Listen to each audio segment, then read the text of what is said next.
Good morning. Welcome to Sunday Civics. My name is Tom Christie. It's the best hour of my week talking how government works. And it's very difficult to figure out how government works and the various levels of government. Now, all of civics is not just government, it's everything. We hope to get into the churches, the Salvation Army we have on tap later on in the year.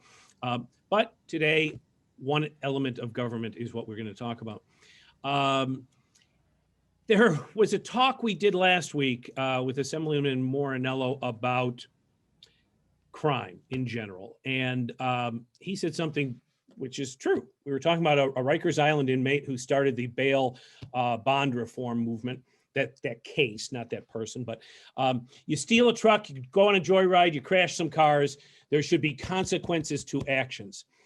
And it stuck with me the whole week because there should be consequences to all of our actions. And if you work in government and you handle money and you be audited and the audit proves without a shadow of a doubt that something happened, there should be consequences to that action as well. And unfortunately, we live in a time where you can just kind of say, I didn't do it. It didn't happen. Fake news. And there is a lot of fake news, but we have to get to the bottom of something. When the New York State Comptroller does an audit and comes up with a conclusion, kind of have to say, okay, that's the referee. That's what happened. So that's about where we are. When we have a redress of grievances, so to speak, there is a way to do that. Every civic situation has a civics answer to it. We learned of that this week and last couple weeks ago through an article written by Jim Schultz, who's with me on screen here. And it was remarkable in its simplicity because we tend to follow things that are very complex and just get lost. We tend to think, you know, Joe Biden's an idiot or Donald Trump's an idiot or whatever. No, this is right here, right now, this specific thing happened. And Jim Schultz, a resident of really the world, but current resident of Lockport, put it in very simple terms. And I've asked him to come here this morning and explain how simple it was because I just enjoyed his column and how simple he made it. So Jim, with that long-winded intro, thanks for coming on this morning. Happy Sunday to you, Tom. Imagine a Sunday without a Bills game. How are we going to live? We don't. I don't like these days. Like people won't know what to watch while they're eating wings. I count on falling asleep at 1 o'clock in front of the game and waking up about the fourth quarter. I don't know what I'm going to do today. Right. It really affects my sleep patterns. It be this first Sunday in months I haven't seen my family with a number 17 jersey on. So, Jim, I do think that crime is a bigger word than I don't want to use. But if a kid goes into a bank with a gun and holds up a bank and takes $120,000, that kid's going to serve some time. It's a cut and dry case. The comptroller did an audit. There's $120,000 in missing tickets. And all the responsible adults on the other side said it didn't happen. No foul, didn't happen. I mean, I just, that's $120,000 that puts the onus of a garbage fee on a resident or something else. So it's under my skin. The word you're looking for, I think, is accountability. Mm-hmm. And, you know, I've talked to a lot of people about this scandal at OTB since I wrote the column a couple weeks ago. And but most people in the world, and certainly most people here in Western New York, they're very focused on they get up early, they go to work, they come home, they mow the lawn, they cook, they spend a couple hours with their kids, and maybe they get an hour to watch something on television before they conk out, as Jackson Brown said, get up and do it again. And so having the bandwidth to think about politics and corruption and accountability and all that is really not where people go, especially when you tune in and it's this layers and layers of complexity and he said, it's just easy for people to tune out. You know, my experience in getting people to tune into democracy, not just here, but around the world because of the work that I do, is you do have to make things very clear and simple, not in a way that is misleading, but clear and simple. And so the case here is pretty clear and simple. You have a public agency, Western New York Off-Track Betting, that is owned by the people, and is owned by the people through 15 counties here in New York, including Niagara, Erie, and the cities of Buffalo and Rochester. And the idea is gambling money produces revenue. The revenue is supposed to go to these local governments. Unfortunately, the people who run it have turned it into sort of a personal ATM machine in two very important ways. The first, and the one that has gotten the most attention, is that they buy hundreds of thousands of dollars a year of tickets for Bills games, Sabres games, concerts at Darien Lake and the rest, things that most of us would love to be able to do. Who wouldn't want to sit on the 50-yard line and watch Josh Allen toss a ball around? And supposedly those are to give to high rollers to encourage them to gamble more and generate more money.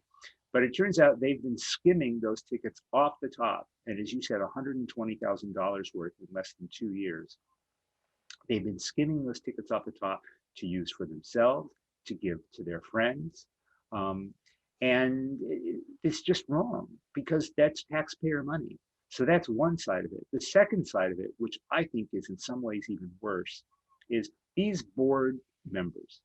They are part-time. This is not a job. This is driving out to Batavia and going to a meeting at the track once a month, if at most, because they don't always go to every meeting.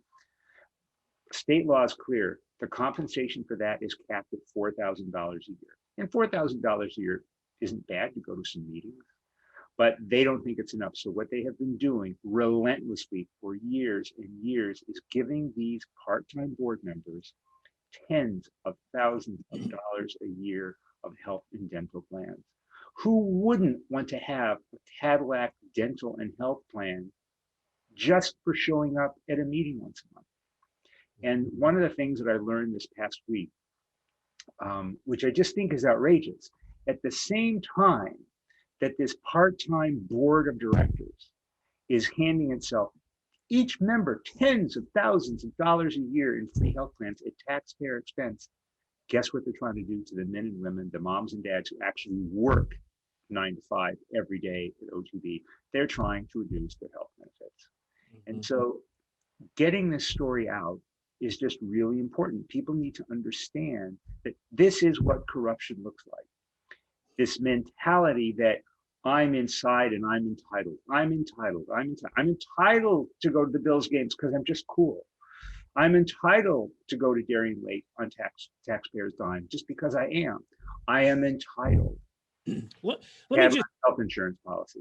Let me just add before I forget. It's not just a correction. It's almost retribution, because that what you mentioned there with healthcare, I believe they came out and said, well, we'll address this healthcare. We'll show you. We're keeping it for us, but we're going to cut all the employees.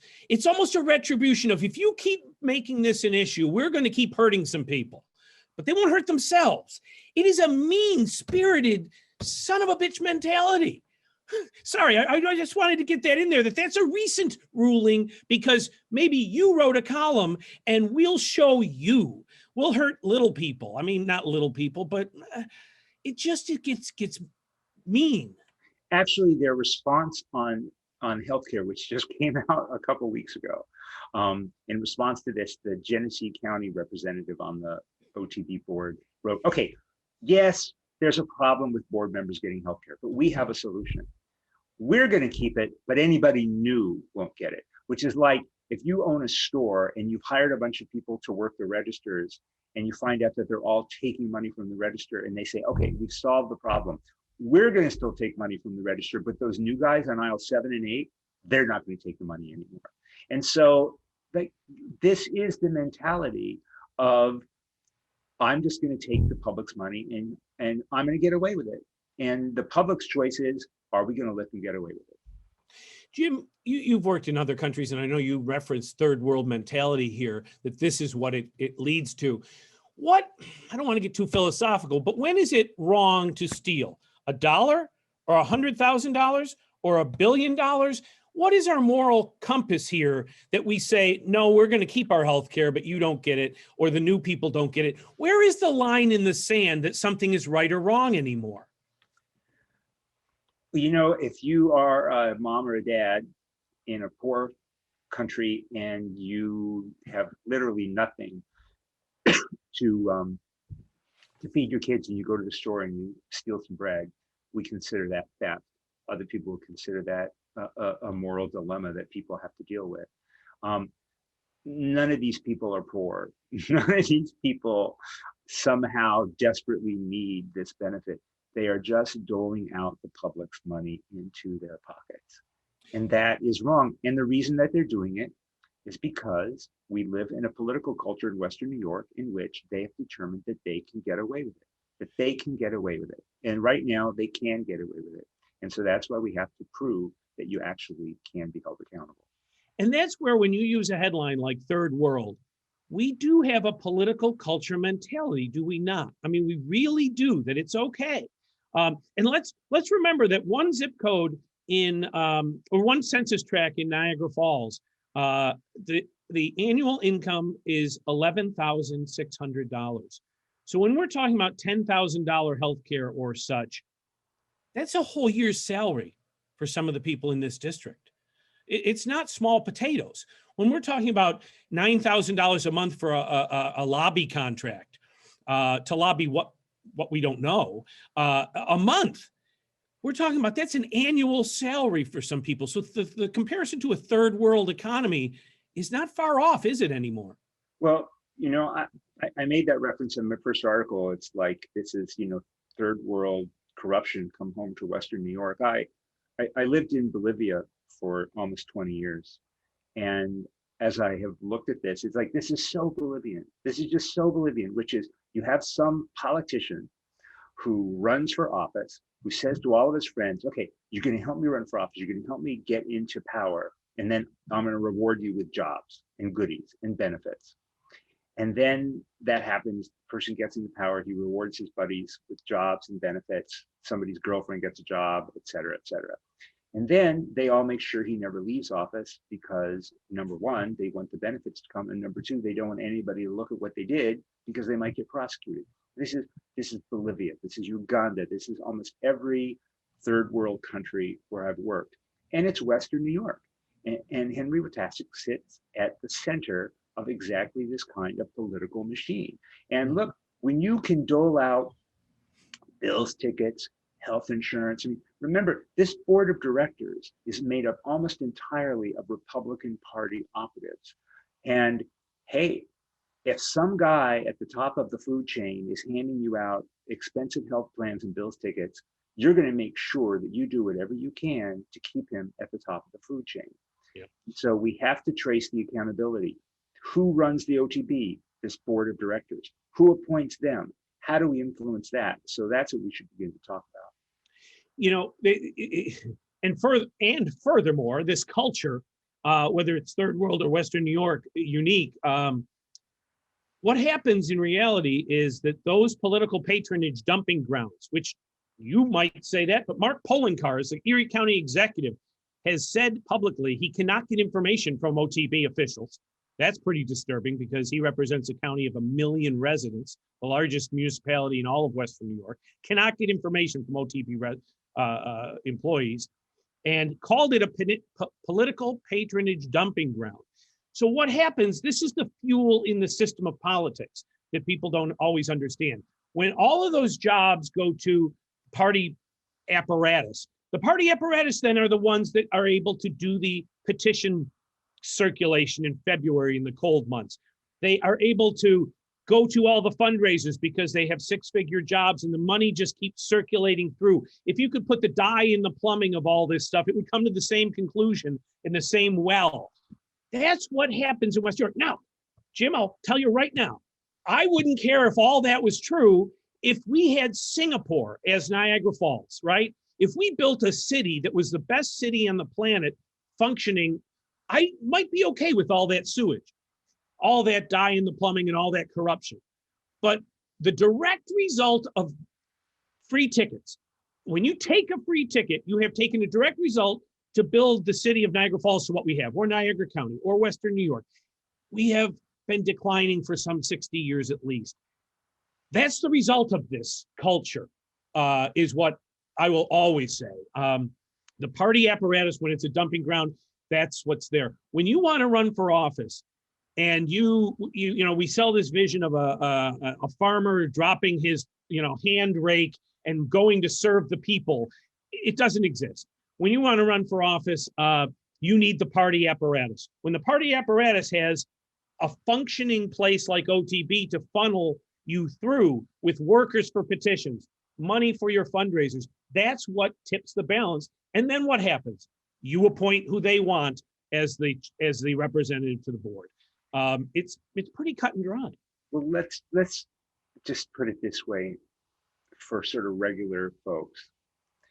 The purpose of government is to solve public problems. The purpose of government is to look at the future and figure out how to build toward it, whether that's better schools, better roads, better jobs, protecting the environment, all of these things. It's very hard to build a house on a foundation that's cracked. It's very hard to have a vision and solve public problems if the foundation upon which it is built is a political system cracked with this kind of corruption. And so most people can look at this and think, blah, blah, blah, political corruption. He said, she said, it affects us. It affects your tax bill, because every dollar that these people take out of the off-track betting system and put in their pockets in the form of tickets and health insurance, that's a dollar we make up in our property taxes, because it has to come from somewhere. Every time you have this kind of corruption, it just breeds more corruption. Everybody looks and goes, geez, if they can get away with that, you can get away with anything. They're stealing in the light of day. Mm-hmm. They're stealing right in the light of day. They're stealing in the light of a luxury box at a Bills game.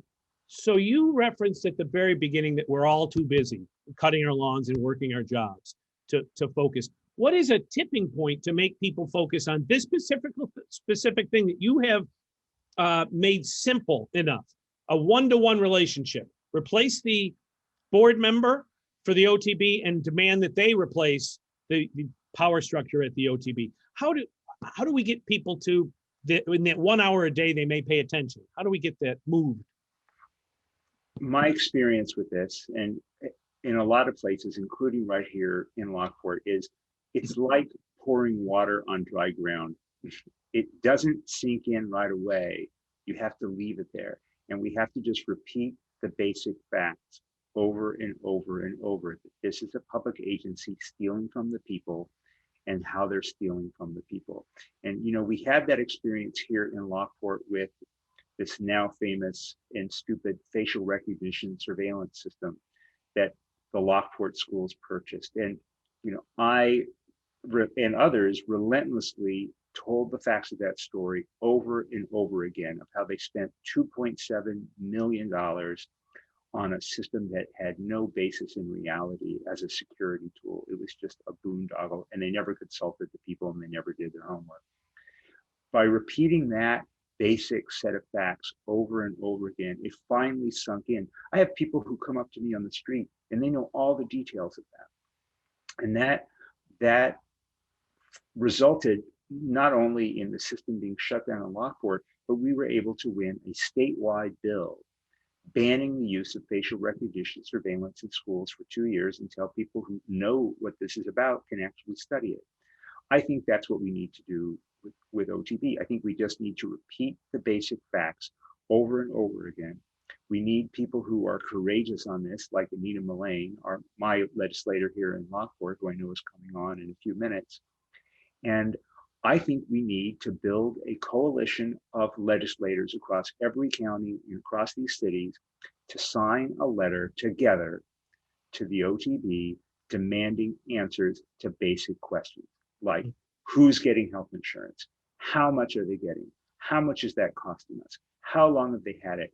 And, if the OTB wants to stonewall, give them more opportunities to stonewall, so the public will finally figure out what is going on. And ultimately, we're going to have to go to the state legislature, and they're going to have to intervene to deal with this issue. Because if the local lawmakers in places like Niagara County prove themselves to be so beholden to Henry Witasick and this machine that they can't even deal with basic elements of corruption, then we're going to have to go over their heads.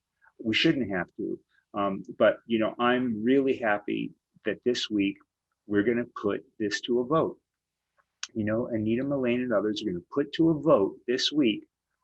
Are you or are you not in favor of firing the member of the board from Niagara County who's overseeing this corruption, and to direct his replacement to fire Henry Witasick and to root out this corruption that's going on? They have to vote yes or no. Jim, unfortunately, I say this unfortunately because most things seem to need a face and a leader of it. And I know that you don't have time to take that on, or are you? Who can I say if when I spend all my week after this 1 hour show dealing with questions from the show, as I'm sure you do when you write a column, who do I funnel people to? Who's leading this? I mean, Lois Gibbs did Glove Canal. I don't think you lived here then, but I mean, she didn't mean to, she just had to. Is there somebody that's going to take this up? Might it be legislator Mullane who will come on? But we need somebody to coordinate. I think that accountability is going to come from our legislators, right? They are the overseers of the board. They are the people who appoint the board. Citizens like us, we can help draw public attention to this, but the people who need to really move this forward, we need, George Bush liked to use that term, a coalition of the willing. Mm-hmm. We need a coalition of the honest, who are, legislators on every one of the county legislatures and members of the city government in Rochester and Buffalo, who need to join together across boundary lines and together demand accountability at OTB. And I think you're going to see state legislators from Western New York jump into this, because there's so many reasons the state needs to intervene. And we need to just keep at it and keep at it and keep at it. Look, corruption counts on one thing to survive: public apathy. That's what it counts on. And, you just have to shine a light on it long enough, over and over again, with the same basic set of facts. And my experience is, it seems like a very solid door, but if you hit a door with a battering ram of truth long enough, it starts to crack. Jim Schultz, thanks for joining us today. Really appreciate it. You wrote 2 columns, which we're going to post links to. There is a petition that you've started, correct? Yep, at change.org. Actually, it's easy to remember. Just go to change.org/stop OTB corruption. Change.org/stop OTB corruption. And then you'll post a link, Tom, I know, after the show. We'll post a link for that. And I found it just by going to change.org and typing in OTB. Oh, there you go. It was the number 1 response. All right. Yep. So that way too, as well. So, right. Well, thanks for having me on. My pleasure. Thanks for your time. I mean, again, to explain civics is very difficult and laborious, and we always wish people taught it to others. Well, that's what you did this morning. And thanks for your time. It's not insignificant that you gave up a Sunday morning. We much appreciate it. All right. Happy to do it. Take care. Go Bills. Monday. All right. Thanks for Jim Schultz. Again, we'll post a link to both of his columns and to the petition on change.org. Jim's hometown legislator, his personal legislator where he resides, is Anita Mullane. Anita Mullane has taken up this cause as a county legislator. As we sink the Titanic here with all these compartments, the OTB has a board of directors. The board of directors, it's appointed by each municipality. So Niagara County has 1 appointment to the board of OTB. If all 17 board members agree that the comptroller's report had merit and they will dismiss the current employees of OTB, then it happens. If it doesn't happen, it doesn't happen. So the first step in any kind of change at OTB would happen with the county legislature changing their appointment to the OTB board. So we'll bring in Anita Mullane, who has an appointment, who has a vote, to her representative on the OTB board, and we'll find out whether she'll file this legislation. Apparently, we have Anita on screen with us now.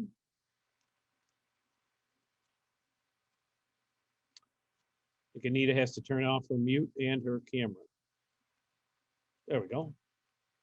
Hey, Anita, what? She's gone.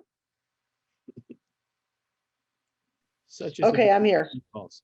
Now your voice, but not your camera. Click off your camera. Yeah, Got there it. we go.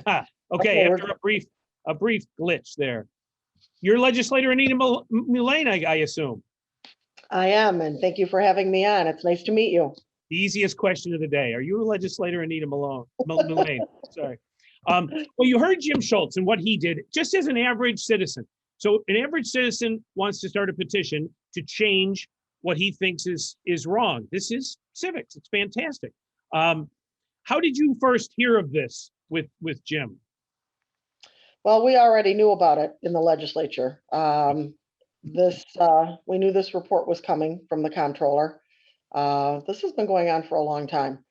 So I can tell you, thank you to Jim for keeping it in the public eye. That's very important because a lot of times this gets reported and then forgotten. Mhm. So thanks to Jim, I signed his petition actually and asked others to sign it. I think several of us did that. But I'm actually taking action. That's the difference. The action that we're taking is we have two resolutions for Tuesday's meeting. And one of those resolutions, and I can read some of it to you, but is to remove Elliot Winter from the board of Western New York off-track betting.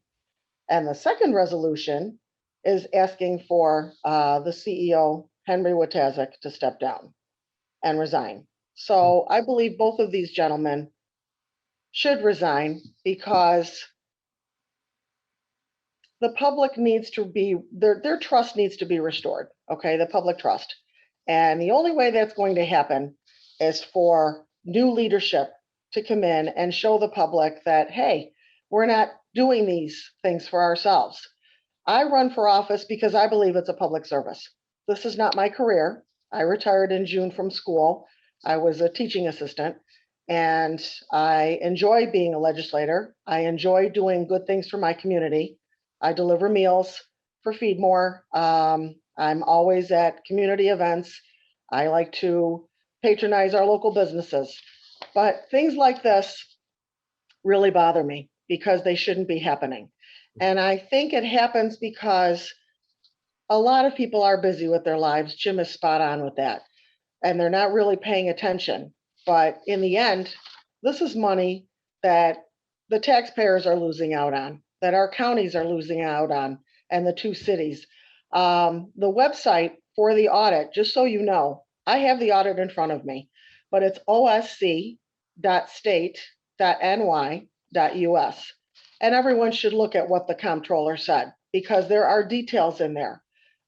Details on who took the tickets, the concession stand bill, the mileage that wasn't logged on the personal vehicle, that other employees did log their mileage. So just, it's an interesting read. And I wish people would take a few minutes and just go to the website and actually read the audit. Let me ask you, you're a legislator and I believe you're a Democrat, right? I am. And it's Republican dominated. I think it's like 14-5, isn't it? So It's actually, there are 11. 10 Republican legislators and 5 Democrats. I am in the 10-5. minority. Right. So the OTB, according to Mark Polenkar's statement, there is a Republican dumping ground of patronage. So so when a piece of legislation comes up, I know from Albany that there is not a Republican piece of legislation that passes the assembly because they don't have the majority. If it's a good idea, the Democrats take it, steal it, and put their own name on it. But what happens when you file a bill as one of only 5 when there's 10 on the other aisle? If, as I pretty much know from experience, the Republicans dominate the chamber, they're not going to do anything that the former chair of the Republican Party, who now runs the OTB, doesn't want them to do. What happens when you file that? So we can ask for a Rule 15 requiring a vote. The chairwoman makes that decision. And instead of kicking it to committee, which would push the can down the road, it would be the administration committee, which wouldn't meet until next month after the election. The key to all of this is public pressure. People don't attend the meetings. Now, we're going to be virtual on Tuesday because our COVID numbers are up again. And it's a WebEx meeting. People can get on that meeting. The public is entitled to speak. Everyone should always have a right to speak at our meetings. I'm hoping that we can ask for that Rule 15 so that a vote can be taken on this. But that'll only happen if public pressure is applied to all of the legislators, not just the 5 of us that are sponsoring these 2 resolutions. And sadly, it's the right thing to do. It really is. This shouldn't be about politics. It shouldn't be about one party or another. This should be about doing the right thing. My opponent hasn't said a word about any of this. He hasn't commented on Jim's Facebook post. Jim asked where we stood, what our position was on this, and he hasn't said a word. So I'm not quite sure why you wouldn't address this. Where do you stand on this? Because the public deserves to know, if you're running for office, where exactly do you stand on this sort of thing? Because we're supposed to be looking out for the taxpayers. We're supposed to be looking out for the public, and I will always do that. And let's make clear, we have to keep saying you're a Democratic legislator, but that has nothing to do with it. You're filing a resolution based on the New York State Comptroller, who has an audit process with CPAs who went in and looked at data. This is like the Supreme Court coming up with a decision. You're just responding to that. This is, it's not political what you're doing necessarily. It's just creating, you're responding to an action by an audit.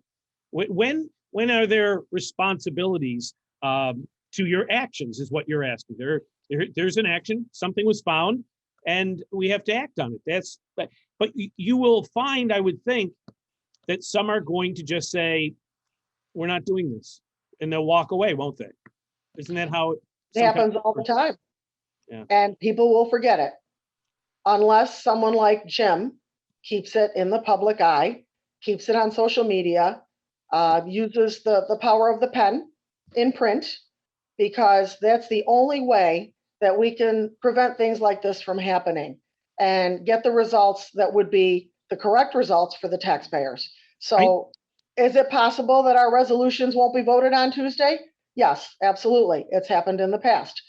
But if people contact their legislators and tell them, we want results on this, see, the problem is they know the public isn't paying attention. The majority of people just don't have time. And it's not going to affect the outcome of a race. It's election season. Crazy things happen during election season, sadly. I don't look at it that way. That's not why I ran. That's not why I'm there. I have a wonderful grandson in Virginia that I can go visit a lot more often. So I do this because I really do care about my community, and I really do care about doing the right thing. So this is the right thing. You grew up around Western New York your whole life? You were here? I've lived here all my life. Why, I raised children here.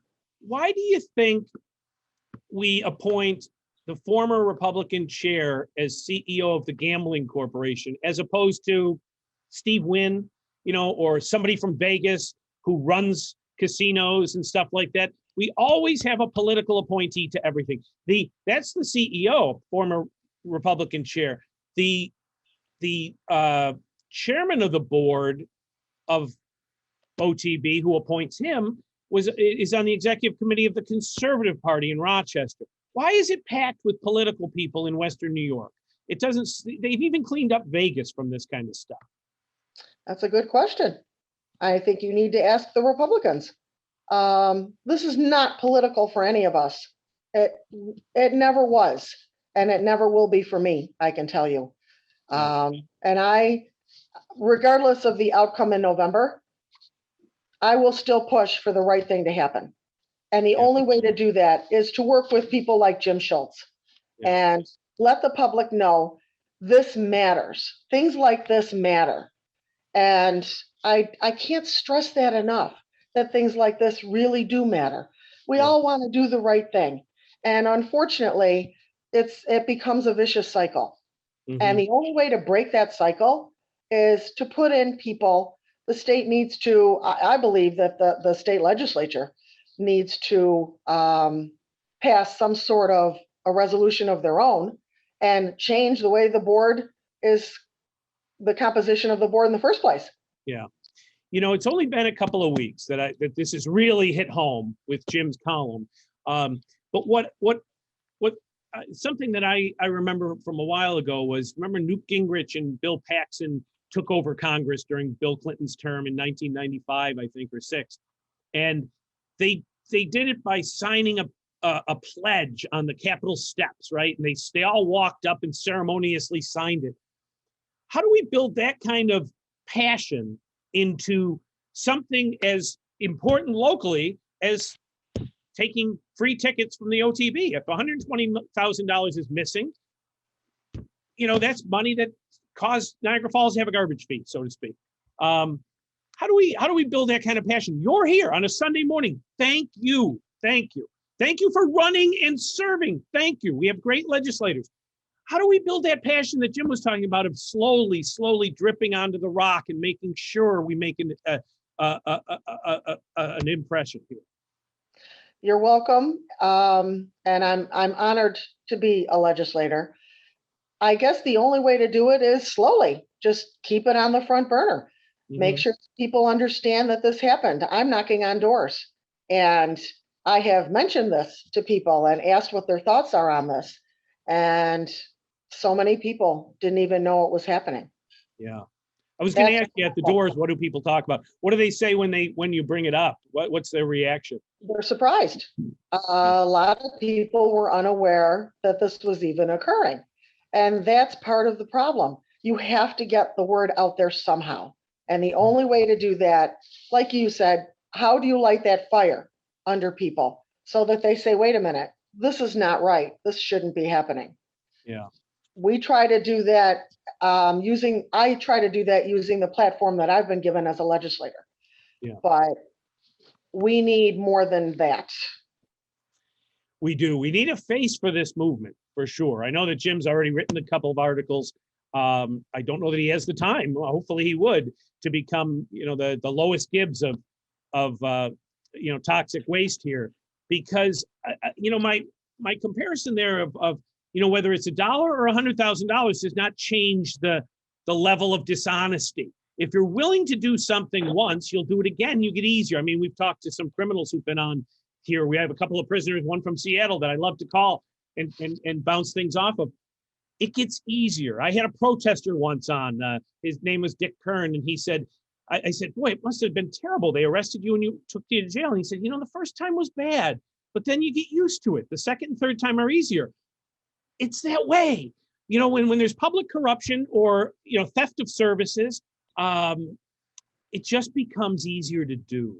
And unfortunately, you're kind of like in that world and you don't want to do it. You don't want to know about it. And Dennis Virtuoso is another one that's, I don't know how for 30 years, he's pretty much stayed right there, taken every sling and arrow, every boulder. The man's been beaten down by everyone, but he keeps to a straight path, from what I know. How do you work in that snake pit of you'll file a resolution dealing with a CPA authorized audit that found facts, and it will just be poof, you know, pushed under the door. How do you not beat somebody with a club Tuesday night?